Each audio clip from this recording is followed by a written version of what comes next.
بسم الله الرحمن الرحیم. کتونکو زیم سودیر احمد افریدی تاسو ګورو خیبر مرکه. کتونکو اوسه پورې مونږ چې کومو علاقو ته تللی یا لنډي کوتل هسپتال ته راغلي یو نو مونږ په مسایلو باندې خبره کړې چې په کومه علاقه کې کوم مسایل دي، کوم مشکلات دي. خو چونکې دلته د لنډي کوتل چې کوم هډ کوارټر هسپتال دی دغه کې مونږ مخکې په مسایلو باندې خبره کړې وه. نن مونږ د هډ کوارټر هسپتال لنډي کوتل MS ډاکټر نګداد افریدي سره یو ځل بیا ناست یو. د نه به مونږ اوس دا تپوسونه کوو چې په دا یو کال کې په لنډي کوتل هسپتال کې څومره اچیومنټ وشو، څومره پروموشن وشو، څومره فیسیلیټیز د مریضانو لپاره د پرووایډ کړي دي. نو نن د مسایلو په ځای باندې به مونږ د سره د اچیومنټس په باره کې تپوسونه کوو چې څه پروګرس شوی دی. ډاکټر صاحب که تاسو د مونږ کتونکو ته دا خبره په ګوته کړو چې تا خو تقریبا چې کال پوره کیږي دلته تا داسې کوم کارونه کړي دي چې هغه کتونکي خبر شي چې په دغه هسپتال کې هغه شیونه یا هغه سهولتونه نه وو او د تا په موجودګۍ کې یا د تا په کوششونو باندې هغه سهولتونه راغلل. لږ دا وضاحت وشي. بسم الله الرحمن الرحیم. اول ډیره مهرباني چې تاسو دلته راغلو او سوال دې ډېر ښکلی ځکه وکړلو چې اکثر خلک په مسایلو خبرې کوي خو مسایلو پسې بیا شاته فالو اپ نه کوي چې آیا هغه مسایل اوس اگزیسټ کوي که نه کوي، څومره پکې هر شول څومره پکې پاتې دي. زه چې دلته راغلم په د هسپتال کې لکه چې ما وکتل ما خپل یو سوچ و سوچ دا و چې دلته خلک د داروګانو په اویلیبیلیټي باندې د ډاکټر په موجودګۍ باندې د لیبارټرۍ په فعالیت باندې خوشحالیږي. دا خلک په دې خوشحالیږي چې فرض کوو ټیکولا وي اپریشن یې وشي چې ښځې ډاکټرې ښځې وکسي او نران چې کوم دی نران وکسي دوی د کلچر او روایاتو مطابق. په د کال کې موږ لکه اول چې کم کار وکړو اول دا و چې د لیډي ډاکټرې چې کومې وې هغه کمۍ پوره کولو، ګایناکالوجسټ راوستلو، بیا هغې پسې چې کوم دی لکه په لیبارټرۍ کې چې زه راغلم صرف یورین پکې کېدو بل پکې هېڅ نه کېدل ځکه چې کیمیکل انالایزر نه و، هیماټالوجي انالایزر نه و. نو انګریزي کې یو ټکی دی چې تھریټس په اپرچونیټي کې څنګه چې سړی بدلولی شي. موږ باندې کرونا راغله او په دې کرونا وبا دوران چې کوم دی تورخم را باندې حواله شو. تورخم مریضان خو لکه روزانه بوج زیات شو، زر کسان روزانه راوړېدلو پاک لکه 560 او یا کرونا پازیټیو زرو نه 10 کسان زیات لکه موږ دلته داخل کړل. دې وجې نه موږ ته لکه لږ غوندې وسایل بیا حکومت را زیات کړل صوبایي حکومت. نو 3 کیمیکل انالایزر چې مخکې یو نه و، یو هیماټالوجي انالایزر چې مخکې یو نه و.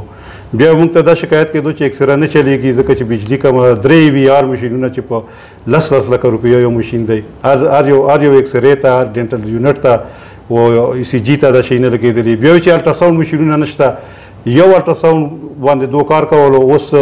4 لکه اویلیبل دي. 3 DG صاحب راته بل خطرې کړی ډایرکټر فاټا چې ځان ورسوه دا 3 نور یې سټرنګ لمې کسان لګلي. بیا دلته چې راغلو نو که د یوه کیجوالټي وه خو 2 کمرې وې، ریسسیټیشن روم پکې نه و. ریسسیټیشن روم هغه چې تعالی ګولډن اور ورکوي 1 ګولډن اور چې یو مریض راغی هارټ اټیک ورته شو زړه یې ولاړ دی او درز ډیفیبریلیټر پاس چې کوم دی مانیټر بیا هغه ستنې نو یو ایمرجنسي ټرې چې کوم دی په 40,000 روپۍ خالي هغه ټرې کېږي او د 550,000 روپۍ داروګان دی خپلو وسایلو نه موږ هغه لکه چې کوم ستن کمیږي موږ یې پوره کوو. دغسې مې یو CCU جوړه کړه خو ډاکټر هم لکه کمزوری دی، په هفته کې 6 ورځې نه راسي او نه راتلی شي، پېښور نه چې راسي 3 ورځې دي. نو 4 بیډو CCU. بیا په کرونا دوران کې لکه موږ د 20 بیډو ICU جوړه کړه. هر یو کاټ ته چې کوم د خپل مانیټر دی، خپل اکسیجن کنسنټریټرز دي ورته چې اکسیجن په خپله جوړوي، پکې ډیفیبریلیټر دي، اکسیجن مشینونه دي، ECG مشینونه دي، پکې ایکو کارډیوګرافي یو مشین ونه و دلته په 55 लाख روپۍ باندې قیمت لري موږ له راغی. ډیجیټل اکسره نه وه، ډیجیټل اکسره موږ ته میلاو شوه راغله. دا خو اکوپمنټ په حواله سره لکه قضیې ته شوري شم ډېر زیات شی نه دي خو مختصرا دا چې اوس ماته څوک امبولانس دلته یو امبولانس و او یو هغه ډاټسن و، دا دوه چا یو ولاړو او بل نه و نو بس موږ بیا دلته لاس پخې تړلي وو. یو چې کوم دی چیف سیکرټري راکړو تھرو ډایرکټر هیلث سروسز مرج ایریا او DG صاحب چې کوم مخکینی DG صاحب و طاهر ندیم صاحب. بل لکه چې موږ ته لکه یو یونیسیف پروګرام دی طرفه میلاو شو، دواړه 0 میټر دي تقریبا. بل راته جاپان حکومت چې کوم دی سره موږ کرسپونډنس وکړو د UNIMO سره چې هغه تورخم او پشین دپاره لکه موږ سره د چمن دپاره پراغه دي پروګرامونه دي. آیا تا ته ضرورت شته؟ ضرورت خو خود شته نو هغه چې کوم دی اوس په باندې نامې معاملې کې ډي شو هاسپټل لنډي کوتل صرف پټې په پاتې دي دغه وی کې لکه مکمل او شي هغه ضرورت پورا شو دی نو درې ډرایوران او شپږ امبولانسونه خو دوی ویلو مې دا مطلب هرګز نه دی چې کدا حکومت خلک اوري چې کوم زوی چاله امبولانس ورکم دا په ما اوسم کم دي ریزن دا چې په بارډر باندې پروت یم بارډر باندې حالات اني ټایم داسې حالات طرف ته تللی شي چې شپږ امبولانس ته وي امام مطالبه 1500 امبولانس ده شپږ مې کې پورا کړل دغه څه بیا په ډرایوران زیاتېږي بیا کیټګوري اسپیټال سټیټس ته ورشو سټیټس چې کوم دی موږ د هیومن ریسورس ټوله مسله حل کوي اوس په دا اسپیټال کې لکه فرض کوه 22 ډاکټران دي او 12 پکې سپیشلیستان دي او دغه څه پکې 29 نرسان دي نرسان 85 ته لاړ شي ډاکټرانو 96 ته لاړ شي جنرال ډیوټي ډاکټرز او سپیشلیست 44 ته لاړ شي دا ډاکټر صاحب دغه خو موږ ډیر وخت نه اورو کنه لکه تاسو خو دا پریکټیکل کله شي دا شی چې کوم دی ته اوسه پورې اسب کاغذونه کې کله چې محترم وزیر اعلی صاحب محمود خان صاحب دلته دوره وکړه او راغی موږ ډېر غټ عزت راکړو او چې دغه عزتلوم لکه چې رښتیا خبرې په تعریف کولو کې ډېر سخي دی موږ یې تعریف هم وکړو څرګند ده چیف سیکرټري صاحب دواړو